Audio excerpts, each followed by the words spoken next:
and welcome to another edition of Solve My Math Homework's Video Solutions. So the problem that comes into us today is solving a linear equation with variables on both sides of the equal sign. So let's get started. So as you can see, it is a linear equation. The highest exponent on the variable n is 1. You have 1/2 times the quantity 8n minus 2 equals 16 minus 30n. You might be inclined to think that this is a two-variable system and that there are two variables in this equation. And there are not. There are two instances of n, one on the left side, one on the right side, but since the variable is the same, it is going to have one value. N can't have two different values in the same equation. So let's get started. First thing we have to do is get rid of this fraction and distribute it. Okay, so you see the distribution here. The quantity 8n minus 2 and 1/2 is being distributed to that. So you're simply going to distribute 1/2, whoops, little arrow there messed up, 1/2 to both of those terms. So 1/2 of 8n is 4n. 1/2 of negative 2, do not lose your negative sign, is negative 1. We're going to bring down the right side. We haven't done anything over there yet, but we still have to bring it down. Okay, now we have to contend with the fact that we have variables on both sides. What we want to do when we have this situation is we want to gather the variables to the one side of the equation.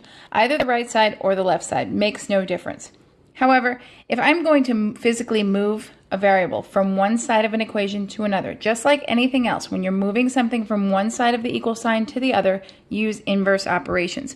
So I'm going to move the negative 30n by adding 30n because that will keep my n positive. Okay, so 4n plus 30n is 34n. Bring down my negative 1, don't lose your negative sign, equals 16. And negative 30n plus 30n is 0, and that was the point of doing that. Okay, so now we've got 34n minus 1 equals 16. Can't do anything about the n yet until we get rid of what's with the n. So we have a 34n minus 1. We're going to get rid of minus 1 by adding 1 to both sides. Okay, so we get 34n equals 17. Okay, again, still haven't solved for n. It has a 34, that is the coefficient, means it's multiplied to it.